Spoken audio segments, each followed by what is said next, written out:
이 시간 저희들 같이 기도 드리시겠습니다. 아버지 하나님 감사합니다. 오늘 저희들에게 생명의 하루 허락하시고 또 말씀으로 살아게 하시니 감사합니다. 오늘 특별히 저희들 가정에서 하나님 말씀을 받아 성령 충만하여 참된 복을 이루고 그 신비한 복된 삶이 저희 가운데 이루어지게 하여 주시옵소서. 아버지 하나님께서 저희들에게 오늘 이 신령한 하루 큰 축복을 허락하실 것을 믿사옵고 예수님의 이름으로 간절히 기도리옵나이다. 아멘. 네, 오늘은 에베소 5장 25절부터 33절까지의 말씀 보겠습니다. 남편들아 아내 사랑하기를 그리스도께서 교회를 사랑하시고 위하여 자신을 주신같이 하라. 이는 곧 물로 씻어 말씀으로 깨끗하게 하사 거룩하게 하시고 자기 앞에 영광스러운 교회로 세우사 티나 주름 잡힌 것이나 이런 것들이 없이 거룩하고 흠이 없게 하려 하심이니라.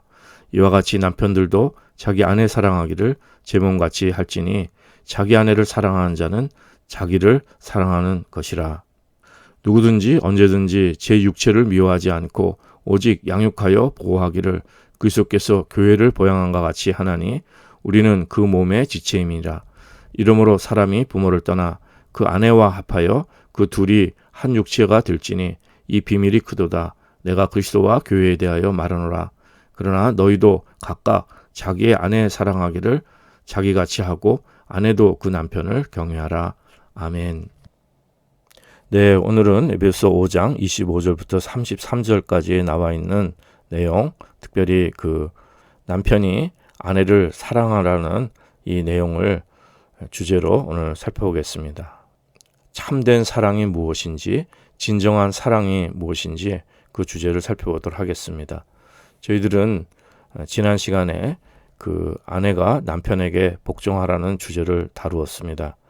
그러나 그것은 아내가 더 열등하거나 또 남편이 아내를 착취하거나 군림하는 그러한 관계가 아니라고 말씀을 드렸습니다.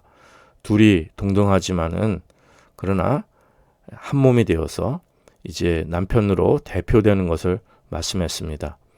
대표된다고 해서 우월성이 있는 것도 아니고 특권이 있는 것도 아닙니다. 다만 그냥 대표할 뿐입니다. 그러니까 한 몸을 대표할 뿐이고 그것이 하나님의 창조 질서의 그 오묘하고 신비한 생명 섭리와 생명 질서인 것을 말씀드렸습니다. 그러기에 아내가 남편에게 복종하라는 말 이전에 그 전에 말씀 주신 것이 무엇이냐면은 그리스도를 경외함으로 피차 복종하라. 그 전제가 있는 것을 말씀을 드렸습니다. 그러기에 지난 말씀 아내가 남편에게 복종하라는 말씀은 그냥 그것만 떼어놓고서 저희들이 그 말씀을 적용해서는 안 됩니다. 오늘 이렇게 25절부터 33절까지 더욱 긴 본문입니다. 남편이 아내를 사랑하라는 이 주제와 함께 다루어져야 그 의미가 바로 되어질 수 있습니다. 우리가 그간 교회에서 종종 아내는 남편에게 복종하라는 이 구절을 강조해서 여성들은 교회에서 권리가 없고 이렇게 남편이 우월하고 어떤 종교적 권위가 있는 것으로 이렇게 오해해서 이 말씀을 잘못 사용했다고 말씀을 드렸습니다. 특별히 한국은 유교적 전통에 의한 이러한 보수 신앙에서는 이렇게 그 남존 여비의 여성들을 하대하는 이러한 그 신앙 형태가 또 과거에 그 만연되었습니다. 이 일은 한국뿐만 아니라 영국에서도 그 과거 기독교가 융성했던 빅토리아 시대에 이렇게 그 교회가 남성 권위주의로 남성 중심으로 되어졌기 때문에 20세기 들어와서 특별히 20세기 중반 이후로는 여권이 크게 신장되었고 인본주의가 그 인권을 많이 강조하게 되었습니다. 이는 이미 말씀드렸다시피 교회가 잘못했기 때문에 여성들을 하대하고 남성 권위주의로 교회가 진리의 삶을 살지 않고 이렇게 그 사회적인 비판의 대상이 되어서 오히려 그 인본주의자들이 여성들의 인권을 많이 높여주는 이러한 역할을 하게 된 것입니다. 그러니까 교회가 잘못해서 거기에 저항해서 인본주의가 여성의 인권을 신장하게 해주게끔 된 이러한 그 안타까운 모습들을 볼 수가 있는 것입니다. 우리 한국도 마찬가지입니다. 유교 사회라는 것은 참으로 안타까운 사회입니다. 남성 위주의 사회로 인해서 여성들이 많은 어려움과 고통을 겪었습니다. 그러나 성경에서 말씀하는, 오늘 특별히 에베소 5장 본문에서 말씀하는 그 아내가 남편에게 복종하라는 이 말씀은 그런 뜻이 전혀 아닌 것을 저희들이 알 수 있습니다. 그러므로 이 성경 말씀을 가지고 아내들이여 남편에게 복종하기를 주께 하라, 이 말씀만, 이 구절을 가지고 이것이 오용되어서는 안 됩니다. 남편이 폭군이 되고 독재자가 되고 굴림하고 이런 것을 말씀하는 것이 전혀 아닌 것입니다. 그렇기 때문에 오늘 본문에 말씀을 주신 것입니다.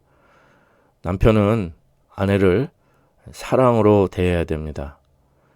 그런데 이렇게 사랑으로 대하라는 이 말씀 속에는 독재자가 될 수도 없고 폭군이 될 수도 없고 굴림할 수도 없고, 이 사랑의 의미를 바로 안다면 저희들이 오히려 아내가 남편에게 복종하라는 그 이상의 의미가 될 수가 있습니다.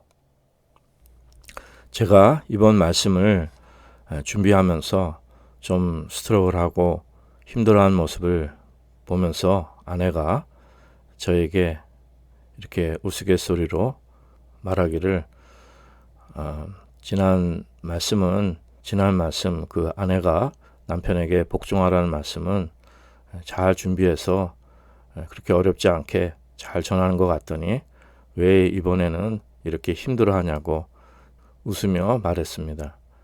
그런데 그 뼈 있는 말씀입니다. 남편이 아내를 사랑하는 말씀은 저에게도 해당되는 말씀이기 때문에 이것이 참으로 이 내용이 어려운 것이 아니라 정말 제 삶에서 이 말씀을 열매 맺고 있는가, 이걸 돌이켜볼 때 주님 앞에 정말 무릎 꿇고 다시금 보혈의 은혜를 의지하고 간구할 수밖에 없습니다.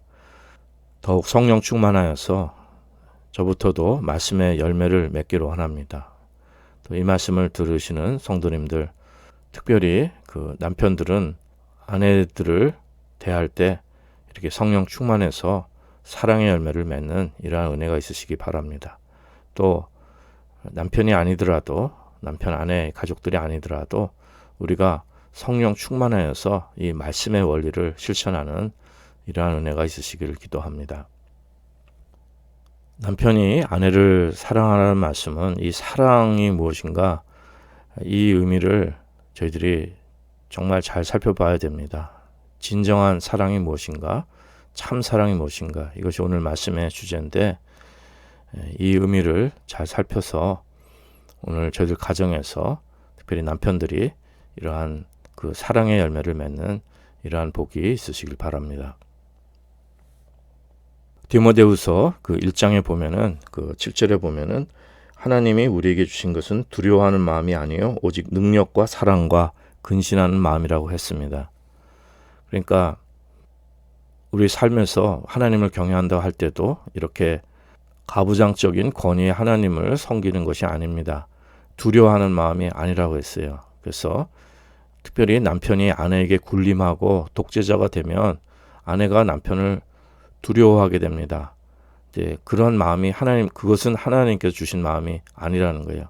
그러니까 하나님께서도 저희들에게 독재자도 아니시고 저희들에게 굴림하시려는 이런 마음이 아닙니다. 그 두려워하는 마음이 아니에요. 하나님께 향한 마음도 우리 마음속에 두려움이 없어지는 것입니다. 그래서 하나님께서 주신 마음은 뭐냐면은 능력이라고 했어요. 능력과 사랑과 근신하는 마음.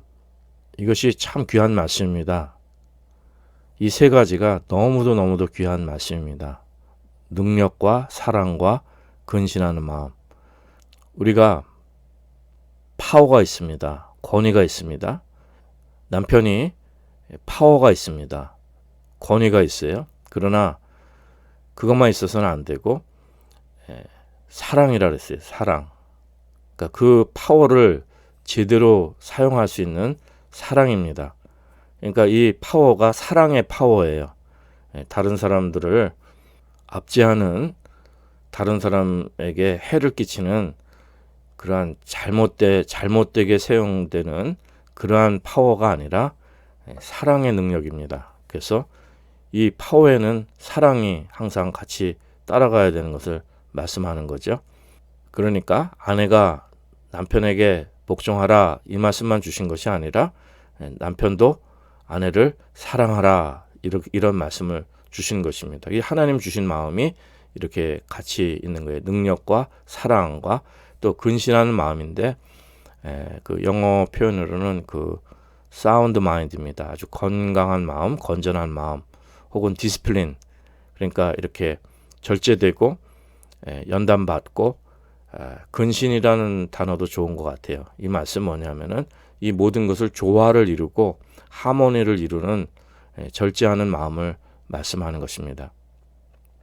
아내가 남편에게 복종하고 남편이 아내를 사랑하는 데는 이런 하모니가 있는 것입니다. 조화가 있고 이러한 조화를 이루기 위한 삶을 말씀해 주시는 것입니다. 그래서 조화롭게 하나 된 삶, 이렇게 그 균형이 있고 밸런스가 맞고 하모니가 있고 이러한 이렇게 아름다운 아름다운 하나의 생명체를 말씀하는 것입니다. 자, 그렇다면 참 사랑이 무엇인가? 오늘 본문에서 말씀하는 사랑의 의미가 무엇인가? 그것을 또 잠깐 살펴보겠습니다. 사랑에는 그 로이드 존스 목사님도 사랑을 세 가지로 나누는데 그 사랑에는 그 세 가지가 있는 것 잘 아실 것입니다. 첫째는 그 에로스가 있죠. 그 에로스는 그 육체적인 사랑입니다. 우리의 본능적인 육체적인 사랑인데 근데 이 에로스는 본질적으로 그 이기적인 것입니다. 이기적인 것이라서 내 그 육체적인 욕망, 내 욕망을 채우려는 이제 이러한 것이 그 에로스의 사랑입니다. 그런데 그거보다 이제 더욱 그 높은 단계의 사랑이 있는데 그것이 로이드 존스 목사님은 필레오라고 했는데 그 필로스를 말씀합니다. 그러니까 이거 필라델피아 아시죠? 그거는 그 필라델피아라는 미국의 지명이 있는데 그 의미가 형제의 사랑입니다. 형제의 사랑, 형제 사랑. 그러니까 그 인간애를 말씀하는 것이죠. 그런데 이제 보통 우리가 이제 형제 이렇게 얘기를 하지만 그 로이드 존스 목사님이 그 정의를 참 잘 해주셨습니다. 그러니까 to be fond of, 그러니까 굉장히 그 좋아하는 걸 얘기하는 거예요. like보다는 좋아하는 것보다는 굉장히 애정을 갖고 굉장히 그 매력을 느끼고 굉장히 그 내 마음을 줘서 그 사랑하는 겁니다. 일종의 사람이 사랑할 수 있는 좀 고상한 단계를 말씀하는 거예요. 좋아하고 사랑하고 소중하게 여기는 이러한 것을 말씀하는 것인데 이것이 이제 그 필로스입니다. 그런데 이제 이 에로스와 필로스는 그 인간적인 사랑입니다. 인간적인 사랑이고 또 인간이 그 행할 수 있는 고상한 최선의 사랑을 말씀합니다.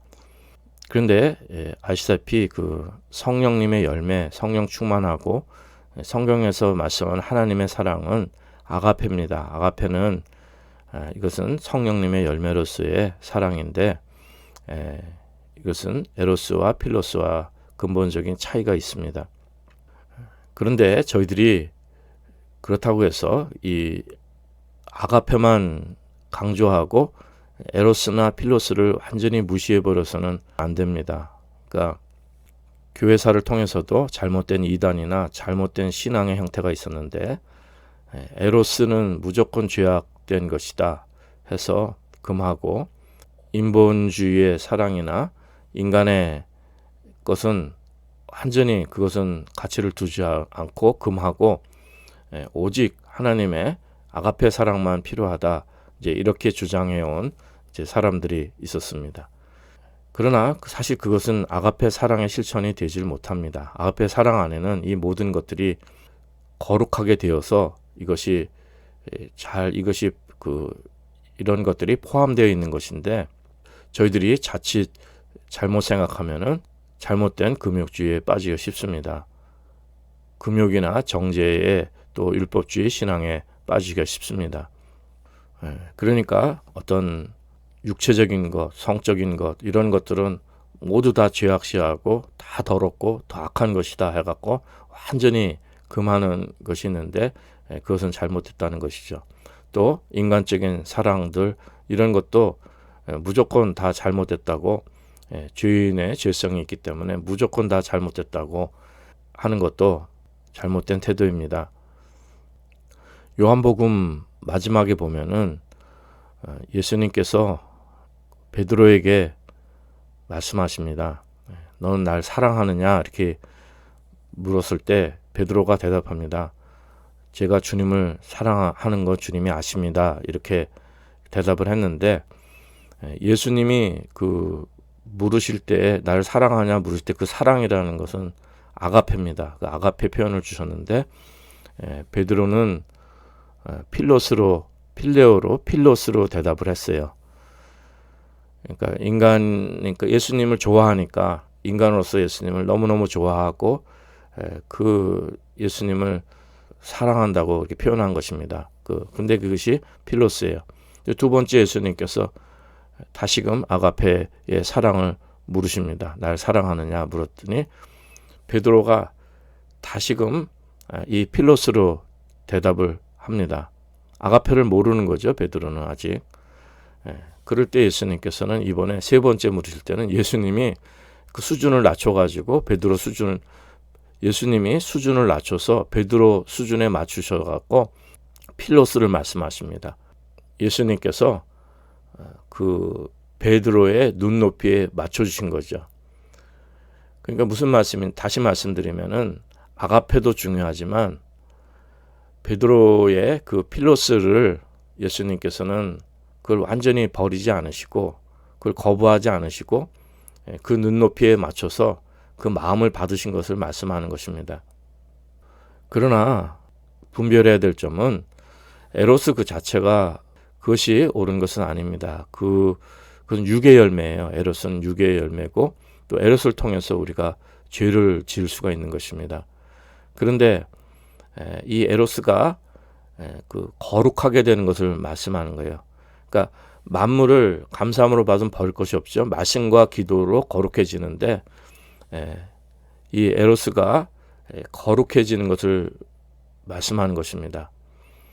그 거룩해진 에로스는 인간의 자연적인 본성, 하나님 주신 우리의 본성으로서 가정에서 또 정당한 그런 바른 관계성 속에, 하나님 허락하신 부부의 관계성 속에서 아름다운 성을 이루고 또 육체의 사랑을 이룰 수 있는 이러한 축복을 말씀하는 것입니다. 그것은 인간의 본성이기 때문에 이것을 자연스럽게, 이것이 거룩하게 되어서 우리 삶에서 필요한 요소들로 이렇게 자리 잡게 되는 것입니다. 필로스도 마찬가지입니다. 우리가 남녀의 사랑이 있다든지 사람들과 관계의 사랑이 있을 때 서로 좋아하는 감정이 이렇게 귀하게 여기고, 베드로가 예수님께 향한 이러한 그 사랑의 감정이 있듯이 저희들의 사람의 관계성 속에서도 이것이 다 필요한 것입니다. 이것이 다 필요한 것인데, 그렇죠? 그래서 우리 그 마음에 다 선호하는 마음도 있고 좋아하는 마음도 있고, 이렇게 서로를 싫어하는 것이 아니라 귀하게 여기는 마음이, 이 마음들이 있는 것입니다. 그런데 이제 이것이 거룩하게 된다는 것이, 거룩하게 된다는 것이죠. 그래서 이것이 에로스로 가지 않고 또 절제 있게, 그래서 그 아가페 사랑 안에서 이 필로스도 사람 간의 매력, 사람 간에 서로 좋아하고 인간적으로 서로 귀하게 여기고 서로 사랑하고, 그 아름다운 이러한 인격들이 그것이 무조건 다 버려야 되는 것이 아니라는 거예요. 그러니까 이 잘못된 이단이나 극단적인 그 잘못된 종교들은 이 모든 것들을 다 금하고 버려버려서 아주 그 종교적인 것을 메마르고 또 이렇게 생명이 없는 것으로 만들어버리는 정말 안타까운 것이 있습니다. 그러나 저희들 살면서 이러한 모든 것들이 아가페 안에서 잘 조화를 이루고, 이 중요한 것은 아가페 사랑이 가장 중요한 사랑이고, 이 생명으로 충만해서 이러한 그 에로스적인 요소, 그리고 필로스의 이러한 요소들이 성화되어서 거룩하게 되어서 아가페 사랑을 온전히 이루는 이러한 은혜가 이제 저희 가운데 있으라 믿습니다. 그래서 그 사람들과 좋은 관계를 가지고 선한 마음을 갖고 인간적으로 또 좋은 교제를 나누는 것, 그것을 무조건 반대해서는 안 되고, 그것이 믿음으로 승화되고 거룩하게 되는 이러한 사명이 있는 것을 말씀하는 겁니다. 그러나 그것 자체로는 안 되는 것이죠. 그것 자체로는 구원받을 수 없고, 인간의 그 죄성의 한계성 속에 그러한 것들이 인간의 교만이나 인간의 의의나 나의 욕심이나 다 이 모든 것이 이기심의 바탕이 된 것이기 때문에 잘못될 가능성이 큰 것입니다. 그래서 이렇게 파워, 능력이 주었을 때 이 파워를 잘못 사용하는 거, 어뷰즈하는 거, 이런 것이 우리 인간 삶에 범죄도 성범죄 같은 것도 그렇고요. 이러한 그 고통을 주는 그 원인이 될 수가 있는 것입니다. 사랑도 마찬가지죠. 사랑도 이것이 어뷰즈가 돼서 잘못된 대로 가갖고 그렇게 되는 것인데, 저희들은 이것이 아가페 사랑으로 거룩하게 되는 이러한 은혜가 있는 것을 말씀하는 것입니다. 그래서 중요한 것은 성령 충만함이에요. 성령 충만함의 열매로서의 사랑을 말씀하는 것입니다. 그런데 참으로 이것이 어느 정도의 사랑을 말씀하는 것인가, 이것을 볼 때 오늘 본문은 구체적인 예를 들어주십니다. 그것은 뭐냐면은 그리스도가, 예수님이 교회를 사랑하듯이 남편이 아내를 사랑하라고 말씀하는 것입니다. 그러니까 예수님이 교회를 사랑하는 것은 무엇입니까? 신부된 교회죠. 우리는 다 신부입니다. 예수님이 신랑 되시고요. 이 원리가 남편이 아내를 사랑하는 원리와 같은 것을 말씀해 주시는 것입니다. 그러니 저희들이 그 예수님이 교회를 어떻게 사랑하신가를 저희들이 바로 깨닫는다면, 남편이 아내를 어떻게 사랑해야 되는가, 그는 정말 어마어마한 일입니다. 예수님이 참 그 연약한 교회를 참 사랑해 주시는 거예요. 많은 흠이 있고 어려움이 있고 연약함이 있고 부족함이 있고, 정말 그 예수님과는 그 비교가 안 될 정도로 그 예수님 보시기에 답답하고, 예수님 보시기에 초라하고 부족하고, 여러 면으로 그 자격이 되지 않더라도 그 교회를 위하여 예수님은 생명까지 주신 분이십니다. 그래서 티나 주름 잡힌 것이나 이런 거 없이 거룩하고 흠이 없게 하시려는 그 예수님의 보혈의 은혜가 있는 것입니다. 그러니까 남편도 아내를 대할 때 아내의 연약한 점이나 부족한 점이나 또 내 마음에 맞지 않거나 이러한 것들, 예수님을 우리가 생각한다면은 그 아내를 비판하거나 지적하거나 힘들게 해서는 안 된다는 것입니다. 아내의 연약한 모든 것을 다 예수님의 보혈을 씻어주시듯이 주님의 보혈의 은혜로 다 감싸주고, 정말 내 몸을 사랑하듯이 한 몸이기 때문에 아내에게 그렇게 해야 된다는 것입니다. 예수님이 교회를 얼마나 귀하게 여기셨습니까? 이 천하보다 구원받은 한 생명 귀하게 여기시고, 이 교회를 참으로 소중하고 고유하고 귀하게 여기셨습니다. 그렇기 때문에 남편도 아내를 대할 때 아내를 세상에서 가장 소중한 존재로 대해야 됩니다. 고귀하고 소중하고 빛나고 아무 흠이 없는 거룩한 존재로 이렇게 대해야 되는 것입니다. 아내 자체가 그런 존재가 아니라 남편이 아내를 그렇게 만들고 그렇게 대해주고 그렇게 섬겨야 된다는 말씀입니다. 그리고 더욱 나아가서는 예수님이 교회를 위해서 생명까지 바치셨습니다. 그 죽기까지 복종하신 거예요. 그러니까 사실은 남편이 아내를 위하여 목숨도 바치고 죽기까지 복종해야 된다는 것입니다. 그러니까 그리스도를 경외함으로 서로 피차 복종하라 이렇게 말씀해 주신 그 전제가 있지 않습니까?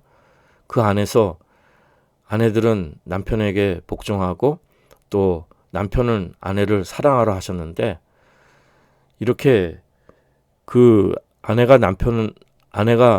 남편에게 복종하라는 내용은 22절부터 24절까지 3절밖에 안 됩니다. 그러나 남편이 아내를 사랑하라는 말씀은 25절부터 33절까지 있는데, 이 모든 것이 예수님께서 교회를 사랑하듯이 하라는 말씀입니다. 그러니까 이것이 참으로 소중하고 귀하고 저희 삶에서 실천되어져야 될 말씀의 명령입니다. 그러니까 저희들의 그 가정에서 경험이 먼저가 아니라 말씀이 먼저 있어야 됩니다. 그러니까 예수님이 교회를 사랑하신 그것을 말씀을 통해서 저희들이 깨닫고 그 원리를 알고 이 모든 것을 저희들 마음속에 이 생명의 말씀으로 갖고 있어야, 그래야 가정에서 그것을 그대로 실천할 수 있는 이러한 은혜가 있는 것입니다. 그러기 위해서는 이미 말씀드린 것처럼 이 에베소 5장 앞쪽에 오직 성령 충만함을 받으라는 주제 속에서 이 가정생활이 나오는 것이고, 남편이 아내를 사랑하는 것도 성령 충만함의 열매로서 사랑하는 것을 말씀하는 것입니다. 어떻게 보면은 남편이 아내에게 더 복종하고 죽기까지 복종하고 생명까지 내어주는 자리까지 나아가는 것을 말씀하는 것입니다. 이것이 현실적으로는 참으로 어렵고 우리에게 이기적 본성이 있기 때문에 이 삶을 저희들이 실천할 수 있습니까? 그래서 저도 이 말씀을 준비하면서 다른 것이 아니라 나에게 정말 이런 마음이 있는가, 이걸 돌이켜볼 때 성령 충만할 때만 가능한 이 생명 역사인 것을 깨닫게 됩니다. 오늘 하루도 저희들이 정말 부부 생활이 아니더라도 또 가정에게만 주시는 말씀이 아니라 우리 모두가 다 성령 충만해서 이 예수님께서 교회를 사랑하듯이 우리 삶을 주님께 드리는 이러한 아가페 사랑의 열매를 맺는 귀한 은혜가 있으시길 바랍니다. 저부터도 먼저 오늘 다시 가정에서 아내를 향한 이러한 사랑을 실천한다면 저희 가정에 천국이 이루어지고 또 신비함이라 했습니다. 그 하나됨의 그 신비함이 이루어지고 그 사랑의, 하나님 창조의 사랑의 그 생명의 놀라운 축복, 그 아름다운 놀라운 그 신령한 세계를 저희 삶 속에서 참으로 만족하게 누릴 수 있는 복된 삶이 될 수 있으라 믿습니다. 특별히 남편들이 아내를 사랑하되 모든 연약한 점들을 다 담당해주고 아내를 이 세상 그 누구보다도 가장 귀하고 소중한 존재로 여기며, 그리고 나의 생명까지 내어주는 섬김으로 가정생활을 이루시는 이러한 은혜가 있으시기를 간절히 기도드립니다.